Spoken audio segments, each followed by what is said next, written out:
Sekarang kita masuk ke halaman yang keempat ya. Setelah beliau membahas tentang bahwa semua perbuatan hamba itu makhluk ciptaan Allah, namun demikian tidak seharusnya seorang hamba itu menjadi fatalis. Apa arti fatalis? Menyalahkan Allah jika dia salah. Kita salah lalu kita salahkan Allah, itu fatalis. Dan itu ciri-ciri orang-orang yang rohaninya kerdil, suka mengkambing hitamkan selain dirinya apabila dia salah. Maka ciri-ciri orang-orang yang rohaninya tidak pernah berkembang, dia tidak pernah mengaku salah.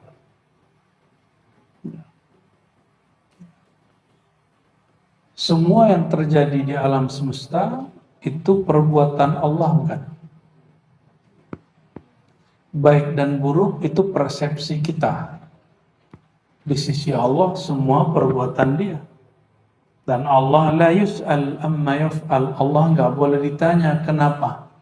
Yang ditanya itu kitanya kenapa. Apa cara kita menanggapi sesuatu. Maka tidak ada di sisi Allah itu kecuali semuanya baik. Adapun baik buruk persepsi kita. Oke? Apakah semua taat itu baik? Apakah semua maksiat itu jahat? Betapa banyak orang taat, tapi hati dia merasa sombong dengan ketaatannya.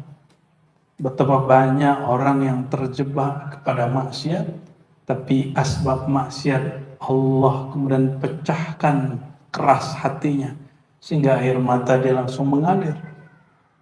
Yang mana orang yang hatinya keras, nggak pernah tersentuh, dan sulit diajar.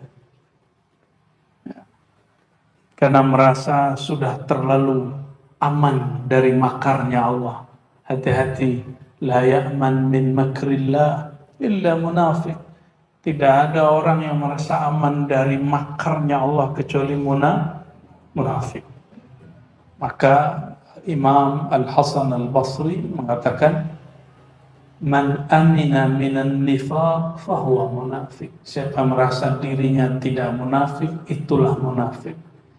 Maka ayyuhal ikhwah, di rumah, di tempat bekerja, di sekolah, di masyarakat, jika ada masalah, sumbernya atau kita terlibat, langsung sportif. Jika ini seorang salik, orang yang sedang menempuh jalan kepada Allah, dengan penuh tanggung jawab kita katakan, saya salah. Gak usah cari-cari kesalahan orang lain. Dan masalahnya hari ini yang mengajarkan nunjuk-nunjuk orang tuh ustadz dan kiai, itu masalahnya. Ya. Semoga umat Nabi Muhammad SAW ya, terjaga dari ulama su, ulama yang hatinya busuk.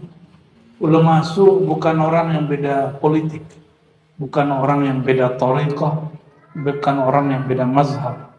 Ulama su orang-orang yang hatinya busuk, penuh dengan iri dan dengki. Nauzubillah min dzalik. Sekarang kita masuk ke beberapa baris di bawah halaman 4 ya, yang punya kitab. Qala ba'dul asyakh. Kelihatan? Ya. Berkata sebagian syekh, kullu man laysa lahu bidayatun muhriqah laysa lahu nihayatun musyriqah. Orang yang awalnya tidak sungguh-sungguh, maka akhirnya tidak akan sukses cemerlang. Imam Junaid ngumpul-ngumpul dengan para wali-wali kutub. Apa kata beliau? Itu kalau para murid ngelihat kita sekarang, nggak pernah tahu masa lalu kita, tazandaku, mereka akan zindik. Apa kata mereka? Jadi wali mah santai-santai aja, gak usah wirid-wirid banyak. norak masa wali wiridan. Itu perkataan Imam Junaid. Apa kata Imam Junaid? Murid kalau melihat kami sekarang, tidak tahu kami masa lalu, mereka akan jadi zindik. Dikira jadi kekasih Allah cukup dengan ngoceh-ngoceh aja, ngomong-ngomong makrifat dong. Ya, duduk-duduk ngaji makrifat. Ya, nggak ada amalan, nggak ada riyadhah, nggak ada mujahadah, nggak ada suluk. Apalagi yang ngaku nggak perlu bertorikoh. Wah, hebat bener itu ya.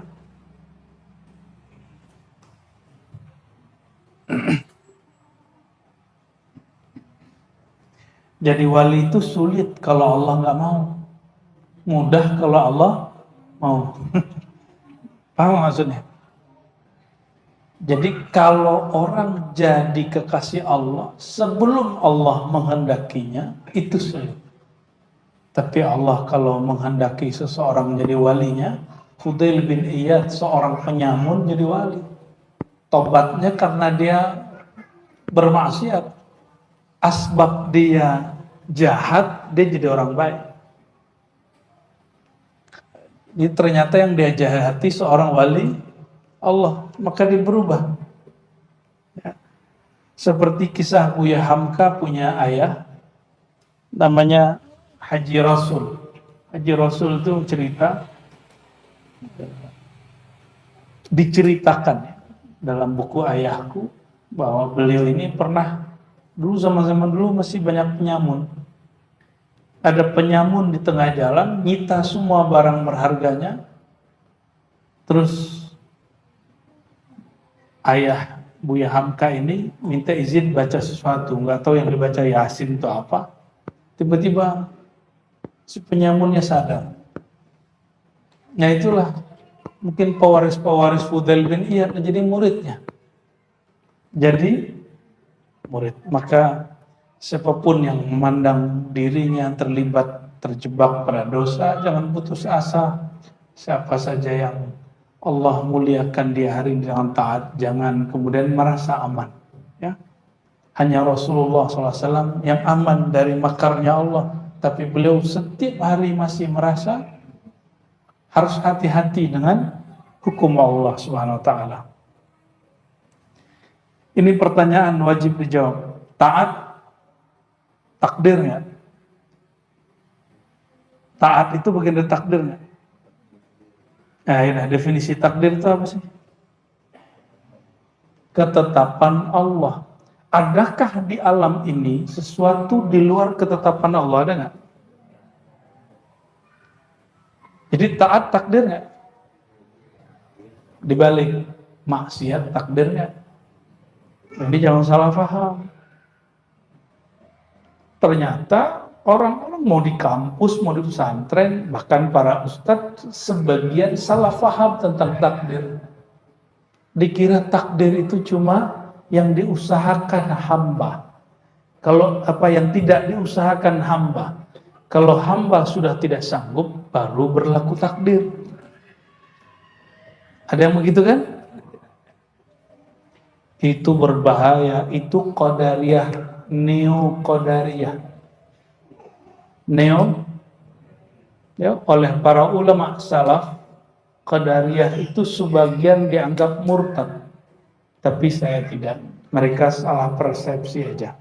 Rukun imannya belum sempurna. Sekarang muncul lagi ustadz-ustadz begitu, ya. Yang lucunya,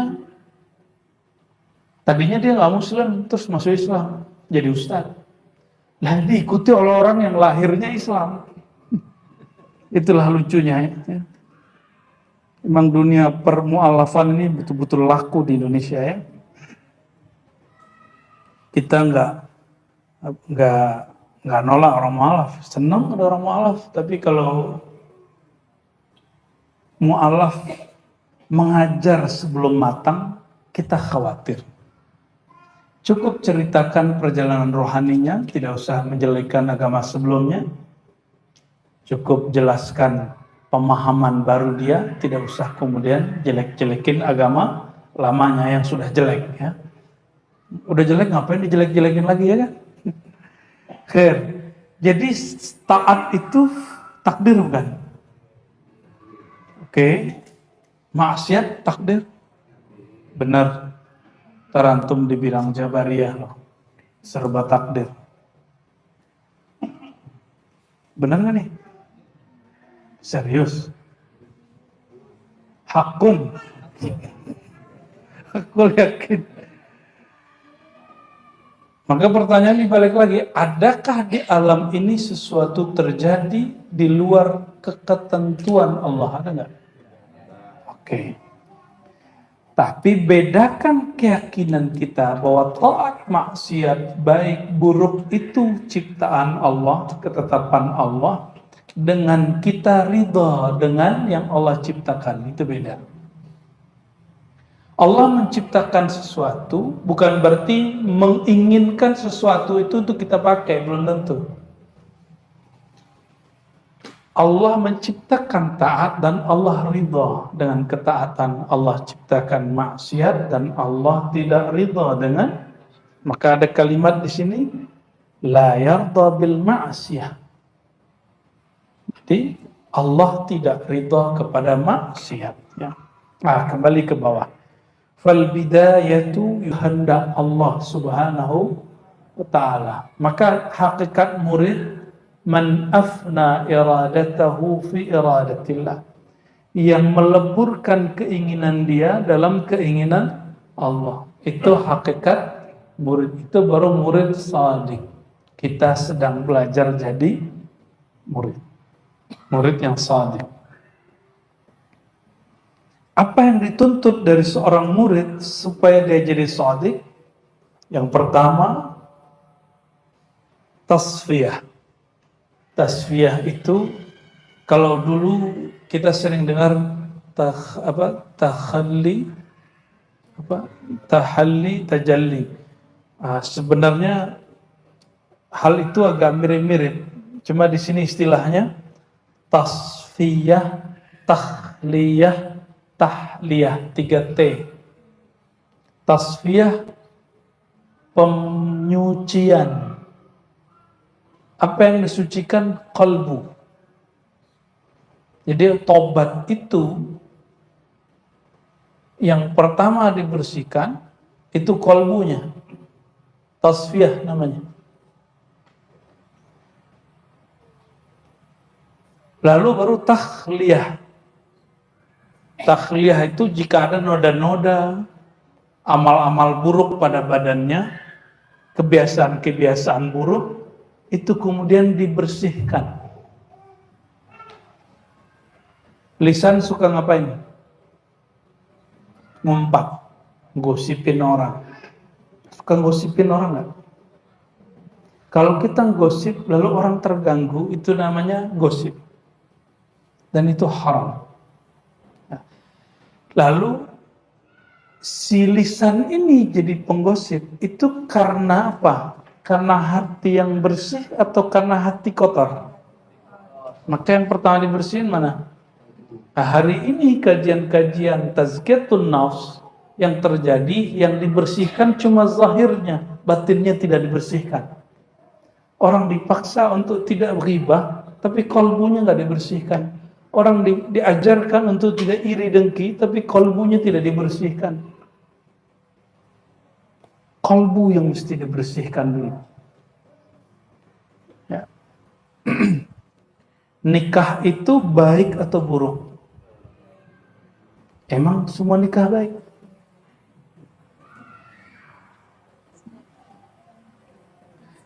Dibalik, cerai itu baik atau buruk? Lanjut, nih antum terserah jawabannya apa. Punya anak baik apa buruk? Emang orang nggak punya anak nggak baik? Tuh, mulai goyang.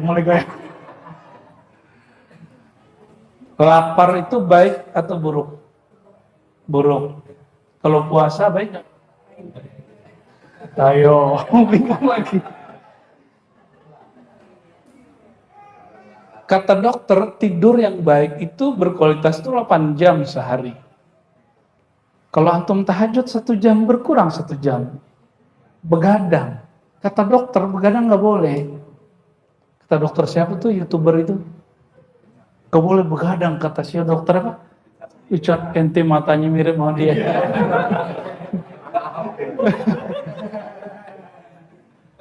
Kirain mau alaf dari mana gitu. Dari lahir ya, alhamdulillah.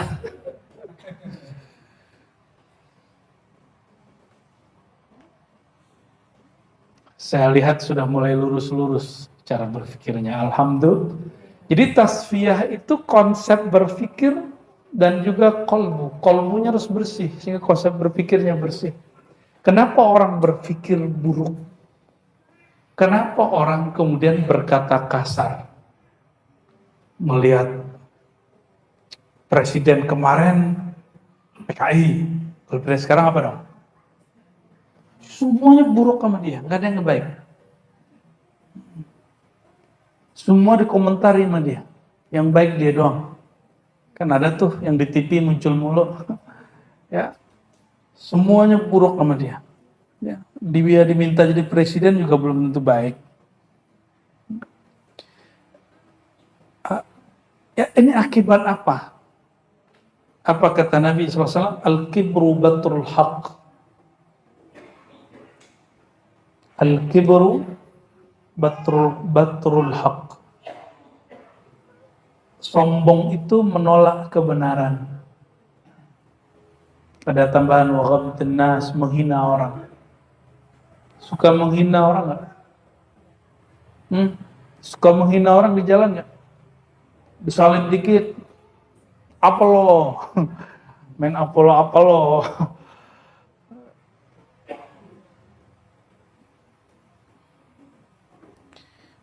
Maka tasfiyah man safiyatil min safaitul ma idza istakhlastuhu mimma fihi min al-kadar hatta raja'a li aslihi safan laysa fi ma yughayyiruhu, ya.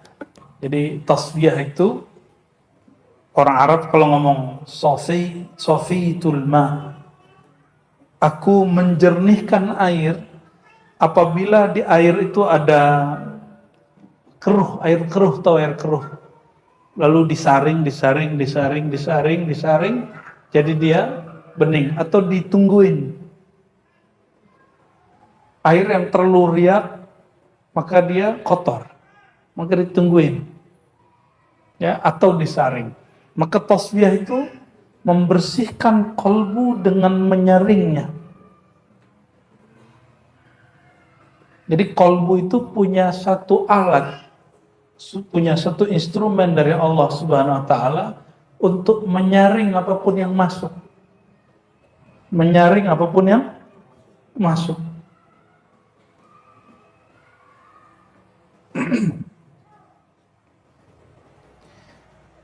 Maka dari situlah kata Imam Zarruq, istilah sufi. As-sufi man safa qalbuh. Sufi itu orang yang bening kolbunya. Tidak mesti dia terbebas dari dosa, tapi kolbunya terbebas dari kebusukan hati. Jadi siapa yang disebut sufi, kolbunya nggak busuk. Pengen jadi sufi nggak kalau begitu? Allah mandang kemana? Coba antum kalau ketemu orang yang dipandang orang apa? Wajah. Berarti kolbu punya wajah. Oke?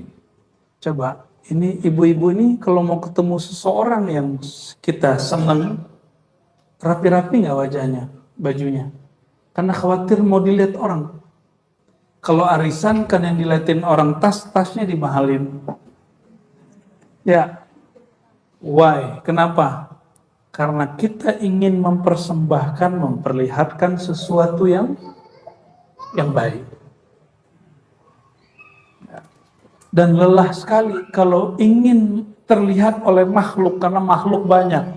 Itulah sebabnya merasa hanya dilihat Allah itu rahah, sa'idah. Orang kalau hanya ingin merasa dilihat Allah, dia langsung rehat. Kenapa? Allah hanya satu. Sedangkan makhluk banyak. Jika kita hidup ingin mewujudkan kata orang, ingin nyenengin orang, orang banyak. Besok antum datang ke si fulan, ingin nyenengin fulan, nanti fulan yang B gak senang. Begitu. Capek. Itulah arya yang paling khafi, yang paling tersembunyi. Itu paling tersembunyi itu. Dan in sahat ta'bir, ya, inilah yang ditasfiyah, inilah yang dibersihkan jadi syirik khafi yang berupa riya, iri, dengki, sombong. Ini yang harus dibersihkan dari qalbu. Ini yang disebut oleh Imam Ibrahim Ad-Dasuki yang kita bahas selasa lalu. Orang alim kalau datang ke waliullah dengan hati yang terbebas dari kebusukan, iri, dengki, maka pasti dia sampai usul jadi wali Allah dalam lahzah. Lahzah itu lebih dikit dari daqiqah. Daqiqah itu detik, ini lebih pendek daripada detik. Kalau dia datang ke kekasih Allah dengan hati yang, nah, tapi coba antum lihat, ya, jangan sampai MUI begitu. Jangan sampai MUI kalau ada orang Allah masyhurkan ilmu kewalian, ilmu kemarifatan, ilmu thariqah, lalu dicuriga, cari-cari kesalahan. Di MUI itu ada satu divisi pengkajian. Itu isinya cari kesalahan kelompok manapun. Ya, mungkin kesalahan saya juga dicari sama dia dan mereka lupa dengan kesadaran dirinya. Ya, kawan-kawan saya sudah banyak yang disorot-sorot, ya, yang mereka bergerak di dakwah A, B, C, D. Nauzubillah min dzalik. Kita doakan majelis ulama lebih menekankan bab apa? Fa aslihu baina akhawaykum. Ya, wajadilhum billati hiya ahsan. Jangan main fatwa-fatwa, nanti antum ditinggal orang. Ya. Majelis ulama bukan untuk majelis produk menjudge orang. Sepakat nggak? Ya, jangan salahkan nanti kalau umat nggak percaya lagi, dikit-dikit fatwa sesat. Ya. Giliran sesuatu yang belum tentu sesat, belum tentu haram, diharamkan. Ya. Betul nggak? Coba antum banknya apa, Pak? Banknya konven apa syariah? Tuh BCA. Ente makan hampir riba aja. Pakai GoFood nggak? GrabFood nggak? Riba loh. Kesini pakai apa? Pakai Grab. Ente ahli riba semua nih. Sesat ente semua, ya. Bikin fatwa mengqat'ikan sesuatu yang nggak qat'i, kan bahaya itu. Mengharamkan sesuatu yang belum tentu haram. Akhirnya cuma sekedar fatwa, nggak dipakai orang. Hatta orang di dalam itu juga belum tentu pakai semua. Cek aja tuh nanti kartu dia, ya. Maka nauzubillah, ya, nauzubillah min su'il a'mali wal af'al. Kita berlindung kepada Allah daripada tindak tanduk yang dibenci oleh Allah Subhanahu wa ta'ala.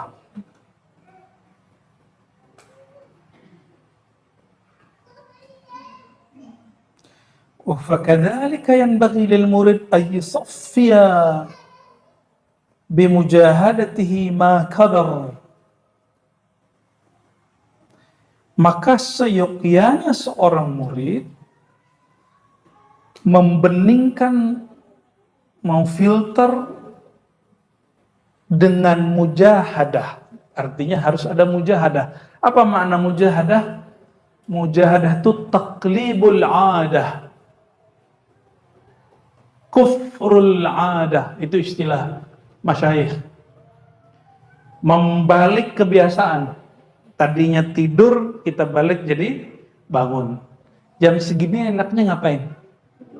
Nonton, pasti nonton dulu baru tidur. Drakor. Terus antum ngaji. Coba aneh tanya, ngaji itu asik gak? Itu asik. Siapa dulu gitu ya? Ngaji itu kan mirip-mirip nonton film. Ya, benar nggak? Kalau ngikutin alurnya nyambung. Kalau nggak ngikutin alurnya, maka nonton film dari tengah seru nggak? Itu sebabnya kita ngaji dari awal kitab. Kalau ini nggak connect, baca lagi dengerin lagi kajian yang sebelumnya. Ya, semoga ini teman-teman yang di sosial media bisa ngumpulin satu file kajian nafahat, gitu ya. Aneh gaptek nggak paham, silakan beliau-beliau inilah yang ngatur. Karena kita nggak punya channel Pak, yang punya channel ya beliau-beliau ini nih, mereka ini. Ya.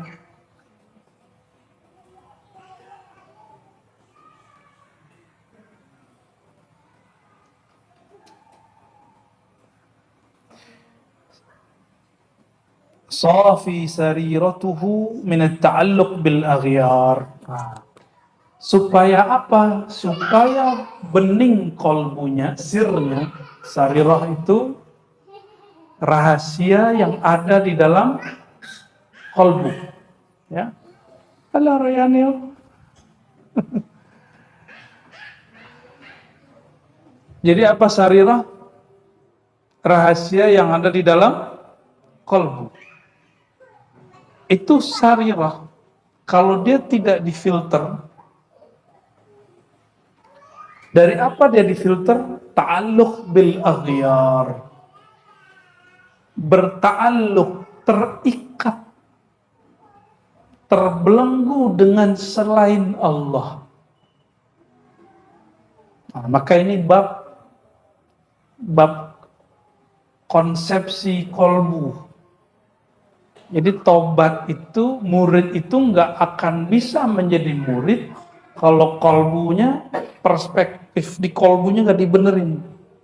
Jadi konsep berpikirnya nggak dibenerin. Itu makna tasfiyah. Dan tasfiyah innama hiya bil mujahadah. Mujahadah itu ada dua. Ada mujahadah zahir, ada batin. Yang zahir tadi, kalau kita harusnya jam 3 tidur, kita bangun. Ya. Lalu yang batin, kolbu. Harusnya kolbu kita tidur, kita bangunin. Tidurnya kolbu kalau dia tidak tafakkur. Jadi kolbu yang tidur apa? Dia tidak tafakkur. Karena orang tidak tafakkur, tidak mungkin zikir. Yang ada cuma mendengkur. Maka Nabi SAW mengatakan, orang yang zikir dengan yang tidak zikir, seperti apa? Seperti orang yang hidup dengan yang mati. Dan Rasulullah SAW mengatakan, ya, tapi riwayatnya tidak sampai derajat sahih. Yang sahih itu yang mauquf kepada Ibnu Abbas dan Ibnu Mas'ud. Wa tafakkur sa'ah afdal min 70 sanah. Afdal min ibadatin 70 sanah. Orang tafakkur itu lebih utama daripada ibadah 70 tahun. Tafakkur itu apa? Tasbih. Oleh karenanya ibadah kita rusak kalau nggak tasbih. Ini yang ditakuti oleh syaitan. Jadi syaitan itu sama orang yang sudah tasbih tidur itu lebih bahaya daripada orang yang belum tasbih zikir. Karena orang yang belum tasbih zikir pasti riya. Kalau orang yang sudah ditasbih, difilter, dibersihkan kolbunya, walaupun amalnya sedikit, dia pasti ikhlas. Inilah yang dilakukan oleh seorang ahli ma'rifat yang mengatakan kepada pembunuh 100 orang yang terakhir dia bunuh adalah seorang Ulama, apa kata dia? Siapa yang melarangmu tobat? Siapa yang melarangmu tobat? Apa yang menghalangnya dari tobat? Itu langsung bersih persepsi dia. Yang tadi dia pikir Allah itu akan murka, lalu dia berpikir lain. Allah ternyata sangat penyayang. Jadi si ulama ini, ahli ma'rifat yang ada di kampung-kampung itu, ternyata dia membuka perspektif baru untuk si murid. Itulah asbabnya si murid ini belum sampai di kota seberang, tapi malaikat rahmat Allah utus untuk memanjangkan satu langkahnya, satu langkah aja. Maka dia dihitung menjadi tawabin, orang yang tobat. Kenapa? Dia sudah tasfiyah. Sudah tasfiyah. Maka at-tasfiyah qat'ul ala'iq anil aghyar. Ini kaedahnya. At-tasfiyah qat'ul ala'iq anil aghyar. Merubah hati yang tadinya bergantung kepada makhluk, sekarang tidak bergantung kepada makhluk, bergantungnya kepada Allah. Yang tadi buruk sangka kepada Allah menjadi berbaik sangka kepada Allah Subhanahu wa ta'ala. Coba hari ini sudah berbaik sangka belum dengan Allah? Bahwa Allah maha baik, apapun yang dia mau pasti baik, apapun kehendak dia pada hakikatnya baik, cuma perspektif ini yang kurang baik. Maka orang yang mati dalam berbaik sangka kepada Allah, dia mati dan dia jadi wali Allah. Mudah tuh jadi wali Allah? Emang mudah membangun perspektif yang baik. Semudah apa merubah cara berpikir, cara kolbu, semudah itulah. Jika antum bilang sulit, ya sulit sudah. Maka jika ada ulama sering ngomong, urusan hati mah ribet, ya sudah, bagi ente ribet. Berarti dia tidak mengenal karamatul ummah al-Muhammadiyah. Ya, yang disebut Al-Imam Sya'rani, bahwa karamat umat Nabi Muhammad SAW mungkin tidak bisa mindahin gunung ke gunung. Tapi ada yang bisa. Mungkin gak sehebat Asif bin Barkhiyah memindahkan istana Bilqis. Tapi dia bisa memindahkan kolbu dari makhluk kepada Allah. Minal aghyar ila rabbil aghyar. Rabbuna tabaraka ta'ala.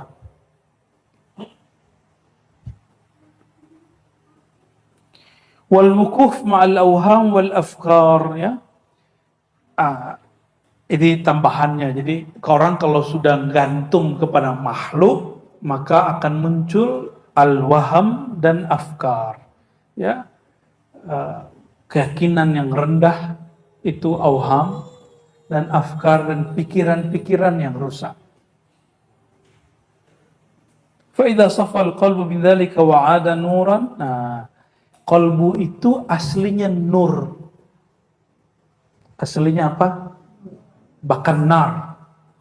Ada narnya. Disitulah Allah tanam ruh. Ditiupkan ruh di situ. Karena dia nur dan dia juga nar. Nur cahaya, nar api. Dia panas. Maka orang kalau zikir kadang-kadang dadanya panas. Itu narnya lagi aktif. Kadang dia merasa nur, dia melihat macam-macam. Coba lampu dimatiin bisa lihat ke depan nggak? Kalau lampu dipadamkan kita nggak mampu lihat kemana-mana. Lampunya seorang insan, sirajul insan qalbuh. Lampu dia adalah kolbunya. Jika kolbunya hidup menyala, dia akan mampu melihat ala Allah tabaraka ta'ala. Sifat-sifat, asma-asma, keindahan-keindahan Allah subhanahu wa ta'ala.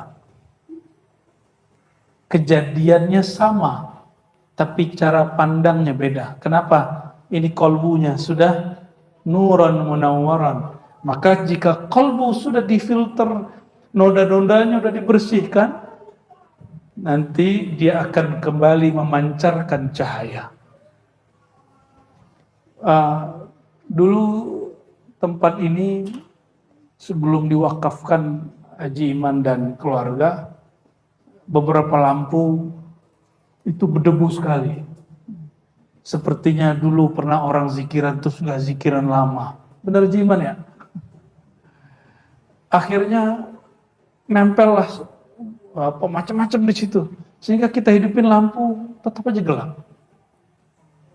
Maka taswiyah itu ilustrasi paling gampangnya membersihkan noda yang melekat, yang nggak bisa dibersihkan cuma dilap pakai ini, ya. Dia mesti pakai air, pakai sabun dan lain sebagainya. Itu namanya tasfiyah.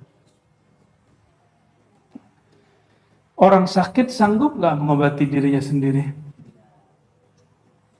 Maka dia perlu mencari orang yang sudah tahu cara tasfiyah. Tidak mesti orang itu kolbunya sehat-sehat amat, yang penting dia tahu cara bersihin kolbu. Saya mau tanya, dokter itu tetap sakit atau ada yang nggak pernah sakit? Bener nih. Oh ya, Pak Letkol nih istrinya kan dokter. Bunda dokter sakit nggak? Pernah sakit. Kirain kalau dokter nggak bakal sakit gitu. Maka jangan terlalu tinggi overestimate terhadap mursyid. Mursyid itu tidak semuanya, bahkan semua mursyid tidak ada yang maksum. Maksum itu terjaga dari dosa. Nggak ada. Semua mursyid pasti ada kekurangannya.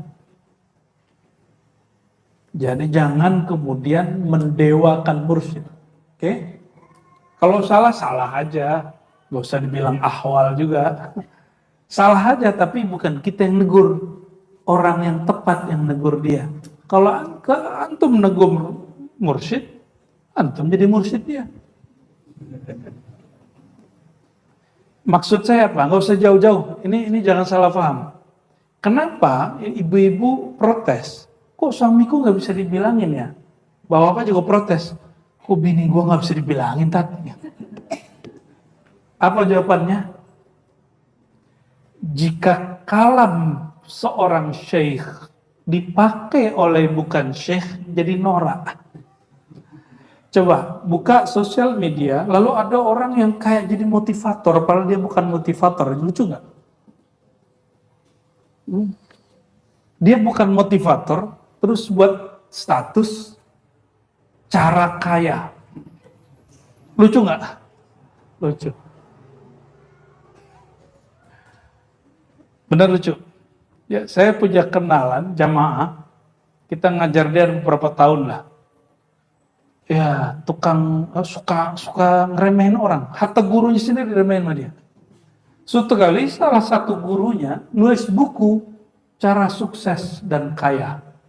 Bukunya tipis. Terus dia bilang, hehe, gitu.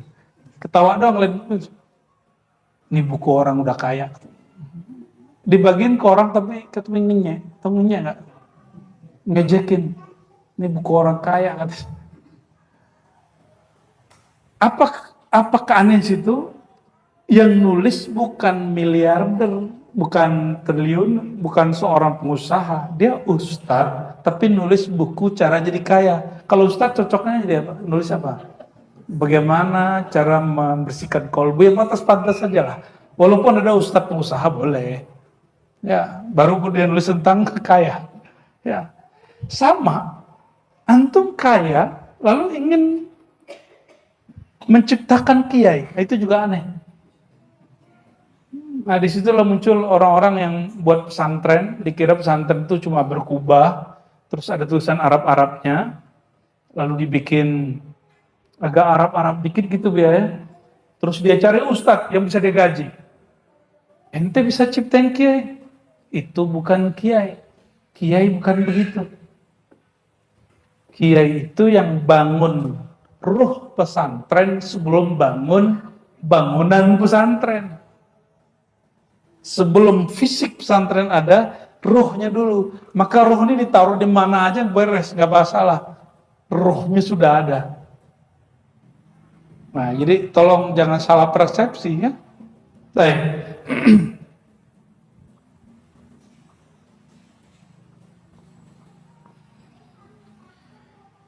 Maka di kita di ribat orang kalau mau talqin biasanya dianjurkan zikir ya hayyu ya qayyum, itu supaya memfilter kolbunya dan kolbunya mulai bertawajuh, mulai menghadap kepada Allah Subhanahu wa taala. Itu proses namanya proses tasfiyah. Ya. Itu rahasianya. Ya. Nanti yang belum talqin nanti silakan talqin tarekat Saman ya. Nah, nanti daftar ke Ustaz Rahman dan Buya Firdaus, langsung mengamarkan ya Hayyu Qayyum ba'da sholat 200 atau sehari semalam 1000. Sampai kapan? Ya sampai ketemu lagi. Sampai Allah izinkan untuk ditalqin. Ya, sampai Allah izinkan untuk ditalqin. Kita nggak langsung talqin kecuali emang antum beruntung. Ana lagi buat talqin terus jadi ajak gitu. Namanya dapat berkah, ya. Jadi proses dasarnya kita buat tasfiyah dulu, disiapkan dulu wadahnya. Ya. Pernah nggak makan makanan yang enak, tempatnya dekat sampah? Nyaman nggak makannya? Ya, paham? Ini rahasia tasfiyah. Rahasia tasfiyah. Tasfiyah itu menyiapkan wadah nur di kolbu supaya jika dia menerima nama-nama Allah, dia siap. Kalau kolbu sudah terang, maka dia tahu yang sedang diajarkan kepadanya adalah berlian dari Allah Subhanahu wa taala. Tapi kalau kolbunya belum bercahaya, dia kasih berlian, dikira apa? Dikira ya gundu, dikira kaca, dikira kerikil. Paham ya? Maka jangan nafsu ditalqin. Apalagi nafsu jadi Imam Mahdi.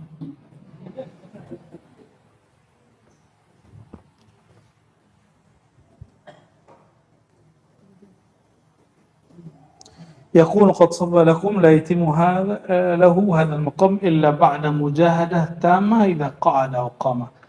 Maka kalau ingin ini cara ringkas supaya kolbunya bening. Mau cara ringkas? Mau gerak apa aja katakan raditu billah, aku ridho kepada Allah.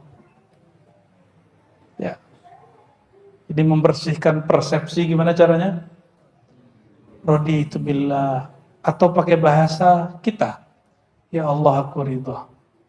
Ya Allah apa saja aku ridho. Itu cara apa? Cara tasfiyah paling cepat. Mau berdiri, mau tidur, bangun tidur, mau gerak, mau kemana, katakan ya Allah aku ridho. Ya Allah aku ridho. Ya Allah aku ridho. Inilah yang dilakukan oleh para imam. Para imam ketika mulai zikir, ilahi anta maksudi wa ridhoka. Padahal baru awal zikir, belum zikir dimulai sudah ilahi anta maksudi wa ridhoka matulbi. Ridhomu yang kami pinta. Berdiri, bangun, duduk, katakan raditu billah ya. Orang kalau sudah ridho, dia ngeluh nggak?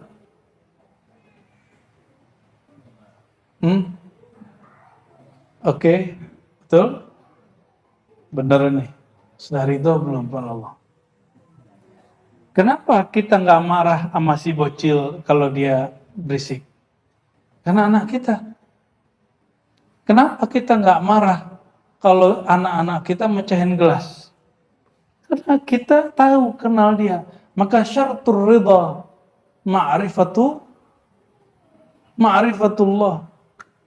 Maka awwaluddin ma'rifatullah. Awalnya agama mengenal Allah. Maka tasfiyah itu nggak mungkin sempurna mujahadahnya kecuali dimulai dengan mengenal Allah. Jadi kalau orang bilang kajian marifat tinggi, enggak, justru itu basic. awalnya agama mengenal Allah. Berarti ma'rifatullah kajian basic atau kajian tinggi. Dan nggak ada namanya kajian tinggi kalau orang basicnya nggak beres. Coba antum lihat kajian ani dari dulu sampai sekarang. La ilaha illallah, raditu billah, astaghfirullah. Cuma dengan bahasa-bahasa kolbu itu aja bedanya. Nggak keluar dari itu. Dan jangan terlalu terganggu dengan seperti Imam Syafi'i. Imam Syafi'i itu dituduh oleh seorang imam namanya Yahya bin Ma'in, seorang Syiah yang keji. Siapa yang menuduh? Imam Syafi'i dituduh Yahya bin Ma'in. Mungkin nggak Imam Syafi'i Rafidi keji menghujat sahabat Nabi dan istri-istri Nabi, mungkin nggak? Ya, kira-kira begitulah. Antum kalau nggak percaya, ini Tahadus bin Ni'mah, saya dari S1, S2, S3 jurusannya akidah.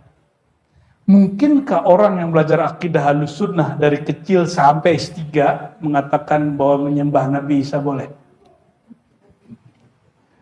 Mungkinkah orang yang belajar akidah Ahlussunnah dari kecil sampai sekarang lalu mengatakan bahwa semua agama sama? Ada nggak saya ngomong begitu? Coba antum cek. Ini yang mengganggu-ganggu murid tuh, tasfiyahnya nggak beres. Suzon dulu sama gurunya. Ya. Ini bagian dari tasfiyah. Jadi ini cara tasfiyah yang kedua. La ilaha, gerak, mau berdiri, duduk, bacanya la ilaha illallah. Apa makna la ilaha illallah? Tiada yang disembah. Ya, mana basic dulu ketinggian itu mah. Tiada Tuhan. Berarti selain Allah bukan Tuhan. Ada bahasa Arabnya. Ini Buya Asfil paham. La ma'buda. Tidak ada yang disembah di alam semesta ini kecuali Allah. Maka apapun yang disembah, ini logikanya itu. Apapun yang disembah sebenarnya menuju kepada, saya cuma ngomong begitu. Itu pun menukil imam. Nanya ke antum lagi, terjemahin aja tuh. La ma'buda, tiada yang disembah. Bihaqqin, pada hakikatnya, kecuali Allah. Apa kata Imam Al-Jiri? Imam Ahlussunnah. Siapa yang bilang dia nggak Ahlussunnah? Ya. Apapun yang disembah pada hakikatnya menyembah Allah. Tapi yang sempurna cuma umat Muhammadiyah, umat Nabi Muhammad sallallahu alaihi wasallam. Maka kita kalau melihat ada orang kemanapun gerak, itu sebenarnya sedang menuju Tuhannya. Jadi semua alam itu bergerak. Bergerak kemana? Kepada yang maha sempurna, yang maha menciptakan kebahagiaan. Dan itu hanya Allah subhanahu. Itu yang disebut la ilaha. La maqsuda, la ma'buda. Tiada yang disembah, tiada yang dituju. Maka semua gerakan menuju ke mana? Allah subhanahu. Padahal Allah nggak pernah jauh. Allah lebih dekat kepada makhluk manusia daripada urat nadinya, bukan di urat nadi. Ya. Kalau hambaku bertanya tentangku, jawablah aku dekat. Kalau Allah dekat, maka perlukah mencarinya? Yang perlu apa? Menyadarinya. Maka ma'rifatu qurbillah, mengenal dekatnya Allah, itu yang mesti dicari ilmunya. Bukan mencari-cari Allah. Allah dicari-cari. Mau dicari di mana? Dia nggak bertempat. Dia nggak perlu tempat. Oke? Coba balik lagi. La ilaha, tiada yang disembah kecuali, oke, tiada yang disembah, maka kalau ada yang disembah di alam ini, coba lihat, yang disembah orang matahari. Matahari apanya Allah? Ada nur apa di situ? Nurul hayah, nur kehidupan. Maka kalau nggak ada matahari, nggak ada tumbuhan. Tubuh kita juga nggak tumbuh. Orang nyembah matahari, yang disembah bukan si mataharinya, tapi sifat hayatnya Allah. Tapi dia nggak nyembah nama, sifat, dan zat sekaligus. Maka perlu ditasfiyahkan qalbu si murid. Paham? Karena mereka menyembah Allah hanya satu pihak, tidak di pihak yang lain. Dia hanya menyembah satu sifat, hayat. Sifat Allah ma'ani ada 7. Belum lagi sifat-sifat yang tak terhingga. Paham? Jadi yang ini bab hakikat, bukan bab akidah. Dalam bab akidah jelas. Tapi aneh mau tanya lagi, emang ada Tuhan selain Allah? Ada nggak Tuhan selain Allah?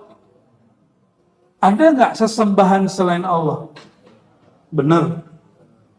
Terus ketika saya mengatakan bahwa apapun yang disembah sebenarnya menyembah Allah, logikanya nyambung nggak? Gimana, nyambung nggak? Atau mulai masih begini? Apapun yang disembah, la ma'buda bihaqqin, pada hakikatnya tiada kecuali Allah. Saya mau tanya lagi, emang ada Tuhan selain Allah? Karena tiada Tuhan selain Allah, Tuhannya mereka ada emang. Terus yang mereka sembah hakikatnya siapa? Atau mereka tidak nyembah apa-apa? Cek dulu. Ya. Orang nyembah jimat. Misalnya jimat pelaris. Pelaris itu kalau dimaknai ke nama Allah apa? Ghani, Mughni, Razzaq, Maha memberi. Berarti dia sedang menyembah satu nama, tapi tidak menyembah yang punya nama. Disitulah dia terjebak pada syirik. Paham? Ya. Orang-orang musyrik di Mekah itu nyembah Allah nggak? Nyembah Allah, tapi kenapa dia menyembah berhala? Karena menganggapnya berhala itu wasilah menuju Allah. Orang-orang Hindu itu nyembahnya cuma Tuhan yang tak tergambar itu, yang imanen itu. Tapi mereka untuk mendekat kepada sang Tuhan itu lewat Wisnu, siapa? Ya, yang Hindu lebih paham lah. Dan saya diskusi dengan mereka, siapa itu Wisnu? Siapa itu Siwa? Itu manifestnya Allah. Manifestnya Tuhan mereka, Sang Hyang, Sang Hua. Kalau dalam bahasa Arabnya. Maka Imam Al-Jili bilang mereka nyembah Allah tapi tidak lengkap. Itu kritik Imam Al-Jili, Imam Ahlus Sunnah. Maka kritik Ahlul Haqiqah itu beda dengan kritik ahli aqidah. Kritik ahli haqiqah dia lebih kepada tasfiyah. Mereka mengkritik bukan untuk menghujam, bukan untuk menyudutkan. Apa kritik Imam Jili? Ente sudah nyembah Allah tapi baru satu sifat. Jadi orang gak kecewa-kecewa amat gitu, gak sedih-sedih amat. Ya, tapi kalau ente ahli akidah gimana? Ente sesat, dhalun, mudillun, musyrik. Ya, ente finnar. Kan begitu langsung. Ente masuk neraka, jahanam, khalidan, mukhalladan, abadan, abadal abidin. Begitu kalau cuma satu perspektif. Oke. Adakah di umat Islam orang yang belum Muhammadi? Banyak. Yang nyembah Allah hanya karena ingin sesuatu. Maka dia walaupun sudah syahadat, tapi pada bab hakikat dia belum kamal, belum perfect, belum ideal. Sholawat untuk pelaris, baca Quran, baca waqiah untuk pelaris. Apalagi? Wa alqaitu mahabbatan minni litasna'a ala aini. Amalan dia tuh untuk mahabbah pelet. Ya akhi, hazihil ayah muqaddasah. Ayat-ayat ini suci. Gak pantas untuk urusan-urusan syahwat. Gak pantas cuma untuk urusan dompet. Gak pantas. Ya. Maka orang murid, kalau dia zikirnya, sholawatnya, ibadahnya, wiridnya, lighardin min aghradid dunyawiyah, untuk tujuan duniawi, dia mesti ditasfiyah, mesti dibersihkan kolbunya oleh guru. Walaupun itu secara ilmu syariat, ilmu fikih boleh, tapi secara ilmu hakikat ghair najih, dia nggak lolos, dia masih gagal. Karena dia sholawat sebenarnya bukan untuk Nabi, tapi untuk dirinya. Dia sholawat bukan karena cinta Rasulullah, tapi karena cinta dengan dunianya. Lihat nih Pak Jero lewat, sholawatin. Ente cinta Pak Jero bukan cinta Rasulullah Sallallahu Alaihi Wasallam. Ya, ngeliat nih calon nih, kayaknya cocok nih buat gua nih. Wa alqaitu, apa aja deh ayatnya. Baca ayat ini bukan karena iqra. Allah bilang bacalah, tapi karena ente punya syahwat yang harus ditunaikan. Itu aja bedanya. Boleh nggak secara fikih? Boleh, masih banyak. Tapi secara hakikat, maka orang ini mesti ditasfiyah.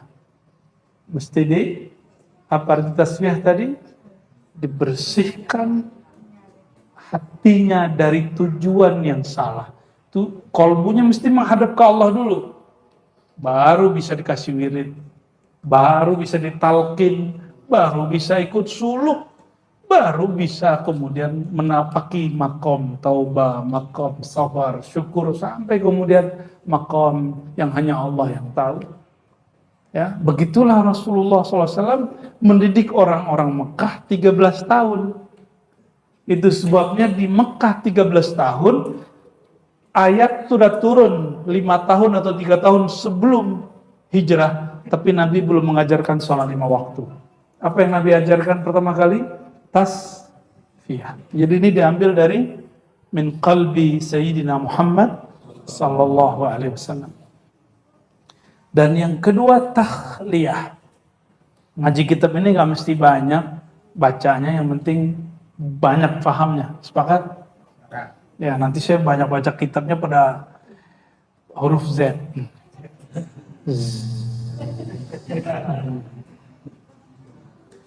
Takhliyah. At-takhalli anis siwa atau sawi, ya. Takhalli kalau tadi difilter,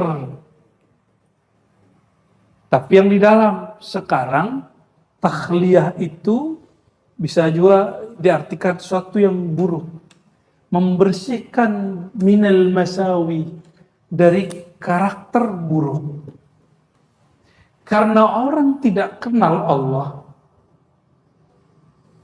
tidak ridho kepada Allah, maka dia iri dan dengki. Coba antum amalin aja raditu billahi robba. Aneh pastiin gak ada iri dengki di kolbu. Aku ridho kepada Allah, aku ridho kemauan Allah. Pasti gak iri kalau dagangan kawan lebih oke. Kalau dia seorang artis, dia gak iri ada artis baru yang muncul lebih viral dari dia. Yang parah nih kiai, ustadz. Iri sama kiai baru muncul. Ya, itu aneh itu. Ya, orang yang katanya mau mengajak umat kepada Allah, lalu dibantu oleh orang untuk ngajak umat kepada Allah, lalu dia iri sama orang itu. Panas gak? Antum nih jadi orang yang ngajak manusia ke Allah, itu tugas. Ada orang mau membantu meringankan tugas itu, harusnya senang atau enggak? Ya, artis-artis itu harusnya senang kalau muncul artis baru, seniman-seniman. Kenapa? Untuk menghibur khalayak. Mereka tuh berubah-ubah terus. Sedangkan kita, apa istilahnya, genre apa? Ya, genre kita itu lagi. Orang pasti bosan. Tiba-tiba ada orang baru muncul menawarkan sesuatu yang baru, nanti mereka bosan kan balik lagi ke kita gitu. Harusnya begitu dia. Cuma sayang karena kolbunya belum ditasfiyah, lalu dia masyhur. Apa yang terjadi? Dia iri kepada orang yang juga masyhur. Kolbunya belum ditasfiyah, lalu dia kerja jadi pedagang, pebisnis, berniaga. Maka dia iri kepada orang yang sukses. Begitulah terus, praktekkan itu ke semua. Ya. Na'udzubillah minal masawi, ya. Wa tarkus salik ma bihi min hawa. Ya. Takhliyah itu, takhalli kalau bahasa kita, seorang salik, pesuluk, meninggalkan apa yang sesuai dengan kehendak rendahan dari dirinya. Coba hitung-hitung, dia jujur aja. Megang handphone lebih lama atau tasbih?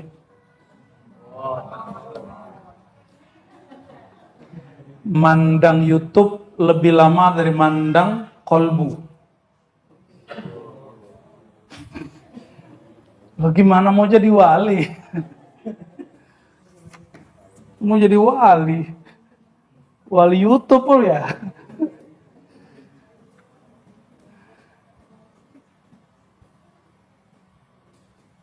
Maka untuk melawan itu, untuk membersihkan itu, kalau tadi mau filter dari dalam, sekarang dihajar dari luar.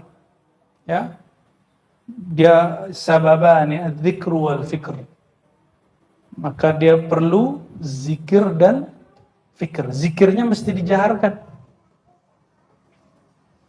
Itulah rahasia kenapa ada zikir keras. La ilaha illallah.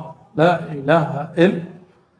Tapi ini zikir kalau keras, kalau belum tasfiyah yang tadi, dia pasti irian. Zikir dulu biar disebut ahli thariqah.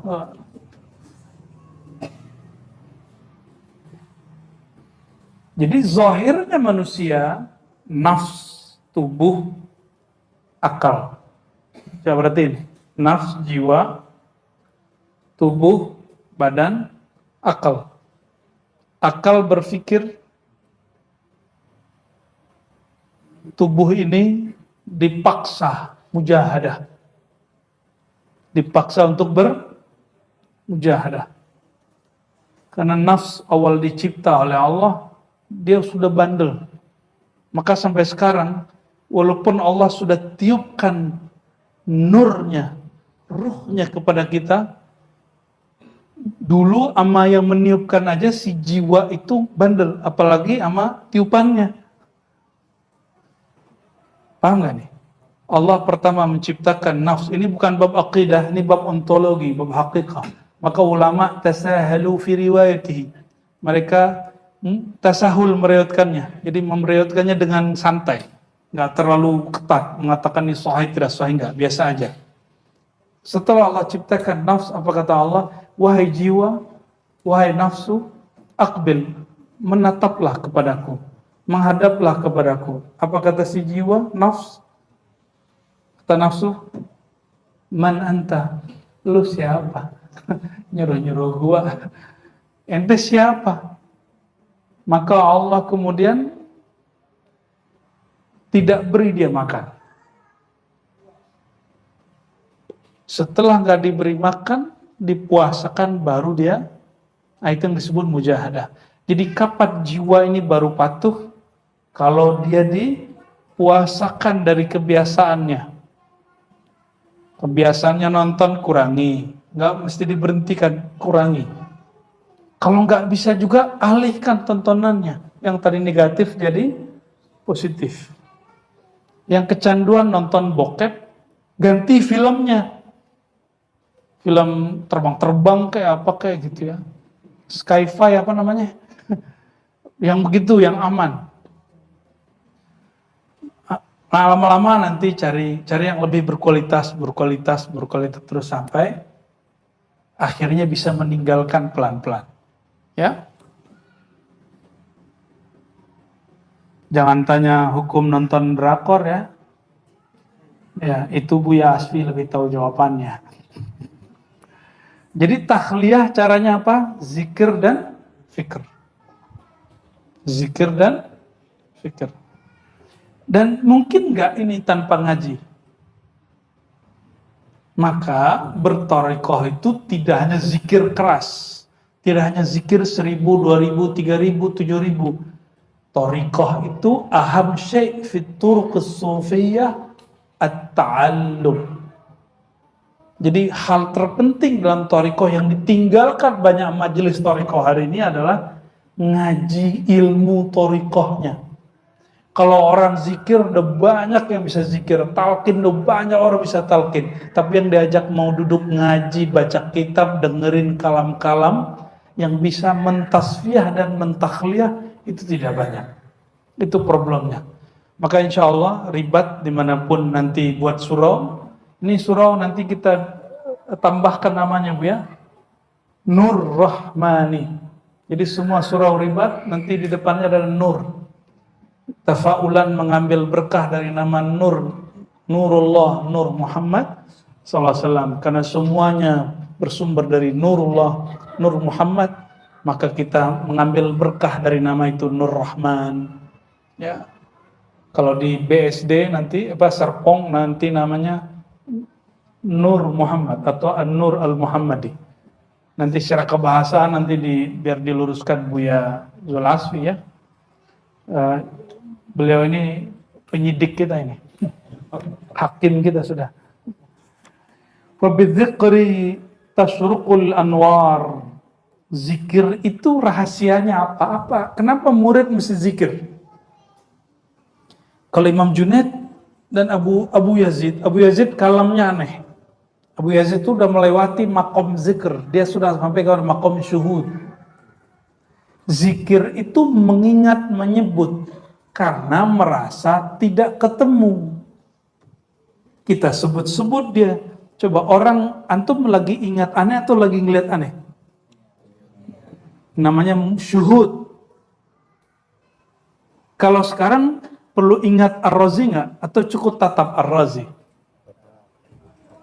Hah? Sekarang menatap atau mengingat? Perlu nggak? Ila ruhi Ar-Razi. Gak perlu. Kenapa orang mengingat Allah? Kata Imam Abu Yazid. Ini Abu Yazid ini makomnya ketinggian, antum jangan pakai dulu. Ini biar kita kasih tahu dari sekarang, biar gak salah pakai bab. Apa kata dia? Zikir itu hanya bagi orang-orang yang terhijab. Hanya bagi orang-orang yang gaib. Yang dia tidak hadir kalbunya kepada Allah, maka perlu dia berzikir. Maka bagi Imam Abu Yazid yang lagi ahwal, apa kata dia? Ini baru ahwal beneran ini, ya, nggak ada urusannya dengan politik ini. Apa kata dia?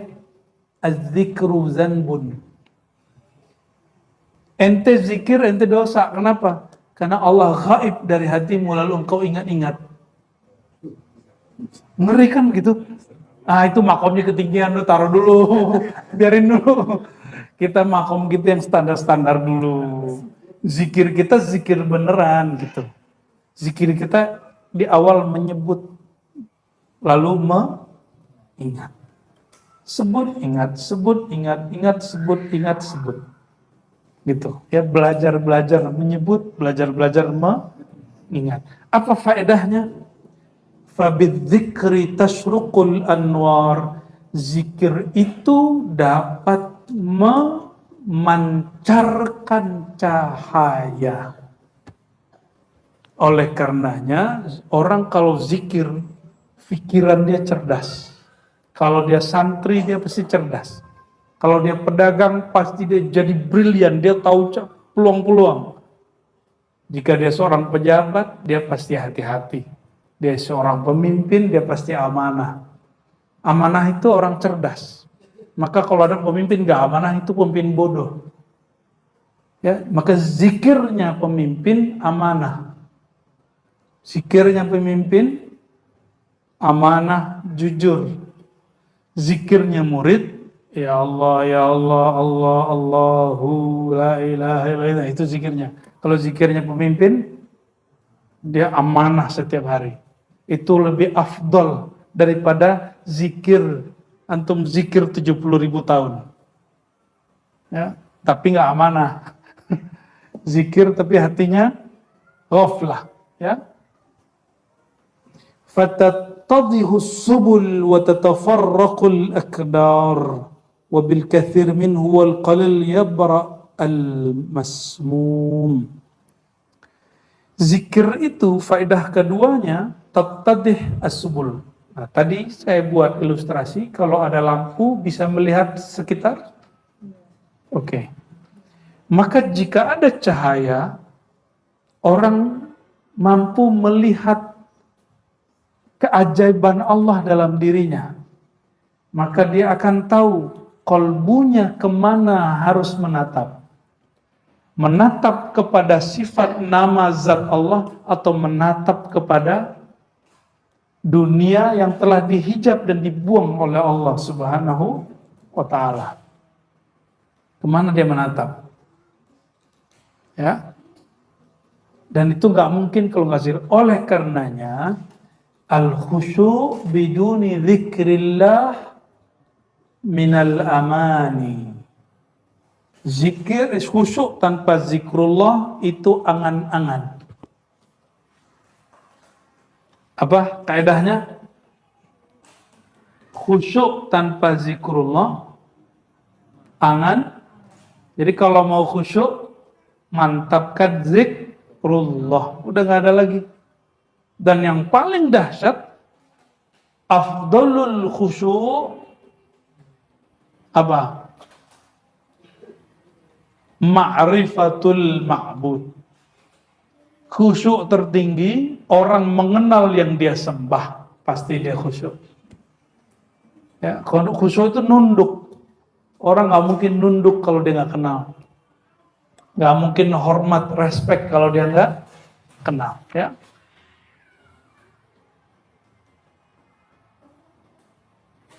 Tattadhihu subul wa tatafarraq al-aqdar, maka terurailah kotoran-kotoran.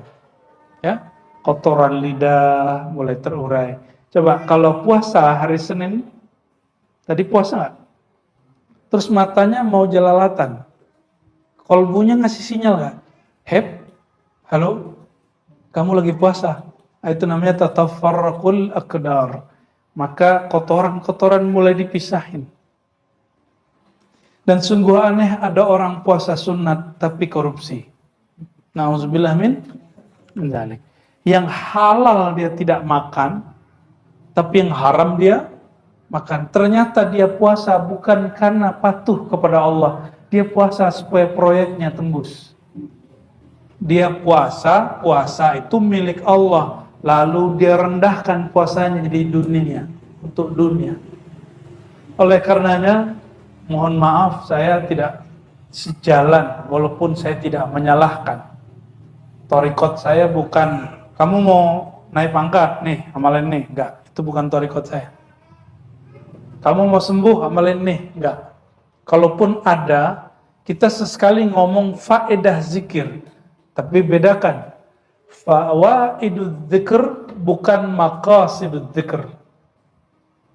Faedah zikir bukan maksud zikir. Jadi kalau ada saya bilang, baca ini faedahnya rezeki kamu lancar. Itu bukan tujuan, itu faedah bahasa Arab artinya benefit. Yang kita nggak perlu usahakan dan kita nggak perlu jadikan tujuan, tapi Allah kasih fasilitas. Ya, jadi kalau boleh disebut fawaid itu bonus. Jadi faidah itu dari bahasa Arab faidatun. Apa arti faidah? Bonus. Bonus itu tujuan Atau ibu-ibu kalau belanja di supermarket, bonus itu tujuan atau iseng-iseng? Iseng, apa tujuan? Kata Buya Asmi tujuan. Beli ini nih biar dapat itu, gitu ya.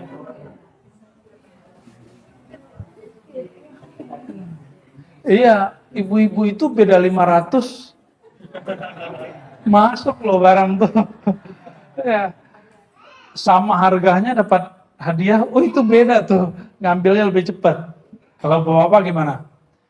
Tujuannya harus beres dulu baru bonus. Ya. Kayak bener aja. Wabil kathir minhu wal qalil, sedikit banyaknya, banyak sedikitnya zikir menentukan orang terbebas dari racun-racun yang ada di dalam dirinya. Jadi apa yang kita pandang, kalau enggak billah racun. Maka semua yang bismillah dawaun wa illa fahuwa daun. Ya.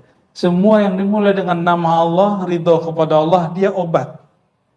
Dan semua yang dimulai tanpa nama Allah, maka dia dawa dan dawa obat, penyakit. Wa yushfil alil, zikir itu menyembuhkan penyakit yang tidak terlihat. Jadi ada namanya illat. Illat itu penyakit yang menyebabkan penyakit yang lain. Maka nanti kalau sudah ikut zikir, talqin, di bulan-bulan tertentu, semoga nanti Allah izinkan di sini ada suluk. Ya, orang latihan suluk, dimulai dari 3 hari, ada yang 5 hari, ada yang 7 hari, dan 10 hari. Syukur-syukur ada 40 hari. Ini hobinya Haji Iman ini. Sampai buat ruang di bawah kolong itu. Horor bener kan? Nah, maka kita sekarang buat kolongnya pakai kelambu, Haji Iman ya, lebih biar sesuai dengan ala Nabi Muhammad SAW. Kalau enggak kita ke gunung sekalian nyari goa, tapi kayaknya itu udah nggak lebih ajarkan kepada sahabat. Maka kalau ada orang mengambil ini sifatnya fardiyun, personal, bukan fardiyun, person. Ada orang dia masih mau mengambil sunnah nubuahnya Nabi, bukan sunnah, ada sunnah risalah, sunnah nubuah pada diri Nabi SAW. Oke, banyak bab pernikahan, dalam bab beliau dihalalkan sesaat untuk melakukan sesuatu yang diharamkan di tanah haram. Itu ada namanya khasais. Itu bab nubuatnya beliau, bukan bab risalah. Orang nggak paham itu, dia bilang Nabi Muhammad suka-suka dia, umatnya susah dia enak-enakan. Bukan, dia nggak paham bahwa Nabi punya khusus. Loh kok bisa? Jangankan Nabi Muhammad SAW, pejabat tertentu itu punya istimewa nggak di imigrasi? Dia punya jalur khusus nggak? Loh, masa pejabat dunia aja begitu? Apalagi Rasulullah, raja akhirat. Ana sayyidu waladi Adam, aku raja manusia di akhirat. Ya. Wa yusfil alil, menyembuhkan penyakit-penyakit. Nah, di dalam suluk itu ada namanya latifah. Zikir latifah. Titik halus rohani, nafsiyah yang berkait dengan kolbu. Titik halus yang berkait dengan ruh, yang berkait dengan sir, berkait dengan khafi, ya, asrar, itu semua disebut lataif. Di dalamnya ada nur dan ada zulumat. Ada sifat yang baik, ada sifat yang buruk. Jika dizikirkan kolbu, misalnya dizikirkan kolbu itu, maka bersih. Sifat baiknya adalah ikhlas, sifat buruknya riya. Itu kolbu. Kolbu itu sifat baiknya ikhlas, sifat buruknya. Jadi orang kalau kurang zikir kolbu, walaupun dia banyak sholat, banyak sedekah, banyak haji dan umrah, banyak hafal Quran, banyak hafal hadis, banyak jadwal ngajar, banyak tahajud, nggak ngaruh. Pasti ada sedikit. Nanti keluar. Orang kalau nggak ikhlas nanti ujub. Apa kata dia? Aneh, lemes nih. Kenapa? Lagi puasa. Malam tadi tahajud 2 jam. Lagi khataman zikir ataqah. Kayak bener. Ya. Masya Allah, Ustaz, Masya Allah, ibadah Ustaz. Wabil fikri ya'riful abdu ma yunasibu halahu. Kenapa syarat murid itu dia berakal? Maka nggak ada murid diterima orang gila. Maka nggak ada ceritanya orang tarekat itu gila. Apa syarat murid? Ayyakuna mufakkiran, lebih dari akilan. Kalau dalam fikih, ayyakuna balighan aqilan, gitu syarat-syarat. Baligh, berakal. Kalau dalam ilmu thariqah, ayyakuna apa? Balighan, bukan. Ayyakuna mumayyizan. Nggak mesti murid dalam tasawuf itu dia baligh. Yang penting dia mumayyiz. Dan yang kedua mufakkir. Dia sudah mampu bukan mufakkir dalam bahasa asriyah, bahasa hari ini, tapi mufakkir dalam bahasa tasrif. Kenapa? Ya'riful abdu ma yunasibu halah. Si murid cerdas, dia tahu halnya. Mana yang cocok, nih contoh. Kenapa di Ribat kita nggak tiap hari pakai serban? Kalau mau pakai serban itu hari Jumat. Kita buat maulid kita pakai serban, Pak. Bu Yasi kalau pakai serban, canggihnya. Kal Arabi, Al Jawi, Al Fadani. Kita kalau suluk kita ke serban. Saya kalau lagi suluk full pakai serban. 5 waktu sholat kita pakai serban. Kenapa? Karena itu tempatnya sudah disiapkan, orang tidak aneh. Tidak disebut dengan pakaian syuhrah, pakaian nyeleneh. Karena orang-orangnya udah siap. Ini ke pasar masih pakai pakaian thariqah. Ya. Giliran sholat pakai baju kaos. Jangan merasa ada Ustaz, tenang Ustaz. Ya. Giliran dia keluar kemana-mana mau nemuin orang pakai sarung, pakai rida. Giliran sholat saya nggak ceritain orang pakai baju kaos. Ngomongnya Bang, Allah tidak memandang bajuku, hanya memandang kalbuku. Gaya. Itulah masalah kita ini. Masalah saya dan antum semua. Sama nggak masalah kita? Sama-sama kita perbaiki diri ya. Insya Allah, karena Allah memandang kalbu, terus nggak mau ngurus baju, ya nggak usah pakai baju sekalian bro. Emang begitu? Kan nggak gitu-gitu juga. Kita mesti terikat hukum syariat, ya. Dan di syariat itu ada yang doruri, ada yang tahsiniyah. Ada yang darurat, ada yang wajibat, ada yang tahsiniyah. Ada yang tahsiniyah itu untuk keindahan. Tahsiniyah ini sangat berkait dengan ketasawufan. Ya, sangat berkait dengan yang merumuskan ini pengarang Al-Muwafaqah Al-Imam Asy-Syatibi, dan dia seorang yang kritis terhadap bid'ah tapi tidak mengingkari tasawuf, karena bagi dia sufi itu nggak berkait dengan bid'ah. Pelaku bid'ah itu orang yang belum sampai kepada tasawuf, karena tasawuf itu mustahil melakukan bid'ah. Kenapa? Sufi itu mengikuti qalbu Rasulullah SAW. Qalbu Rasulullah mengatakan orang yang berbuat bid'ah fahuwa rad. Man ahdatsa fi amrina hadza ma laysa minhu fahuwa rad. Ya, yang ada Mungkin secara fikih kita beda mazhab. Antum beda mazhab sama aneh. Antum kira yang aneh lakukan bid'ah. Padahal di mazhab kita nggak bid'ah. Ya, menurut antum zikir la ilaha keras-keras bid'ah nggak? Mungkin ada sebagian yang nggak suka. Tapi dalam fikih kita tidak. Ya, baik.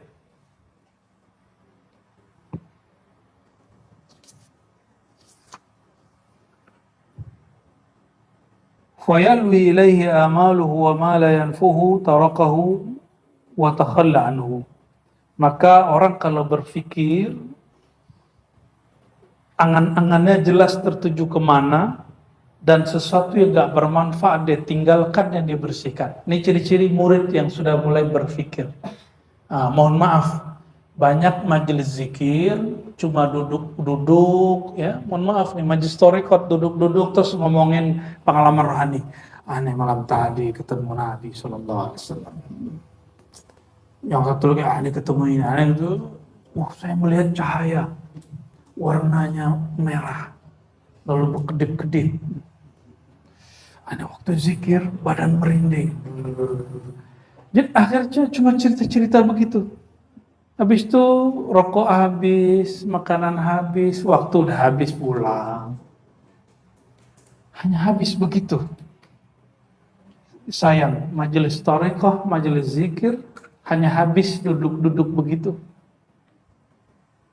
Ya, maka orang yang punya fikir dia akan tahu mana thariqah yang masih nyambung sama Rasulullah SAW sama yang tidak. Min husni islamil mar'i tarkuhu ma la ya'ni. Ini aslu tasawuf. Jadi hadis itu ada 4 yang pokok. Kata Imam Abu Daud, hadis itu yang semua tanpa berulang-ulang 4.000. Berapa? Kalau berulang-ulang bisa ratusan ribu. Tapi setelah disimpulkan, kata dia 4.000. Dia hafal lebih dari 100.000 hadis. Imam siapa? Abu Daud. 4.000 itu tergabung, diringkas jadi 40. Diringkas lagi jadi 4. Maka 4 ini setara dengan 4.000. 1 setara dengan 1.000. Berarti hadis itu mencakup 4 hal. Ya. Disebut di situ ilmu aqidah, ilmu fiqih, apalagi ilmu tasawuf, ilmu tazkiyatun nafs, dan ilmu muamalah. Ya, wallahu alam itu macam-macam pembagian mereka, tapi Imam Syafi'i hanya menyebutin 3. Ya, bagi masyarakat hanya 3. Nanti ngajinya ke Bu Yasfi. Ya. Yang 3 itu apa aja, 4 aja apa aja. Tiap pagi biasanya beliau buka majelis kajian, ya, antum lagi tidur, beliau sudah buka majelis. Ya, gimana tuh orang tiap pagi bangun terus begitu, ya, dengerin baca kitab, kita masih bangun-bangun masih baca WA kan?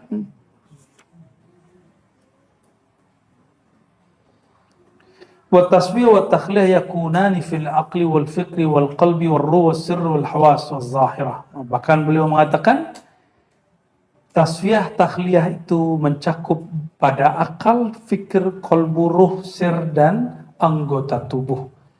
Wahuma kinayatun, tasfiyah dan takhliyah itu kinayatun an tathhir wa taqdis, adalah ungkapan lain daripada penyucian dan pembersihan.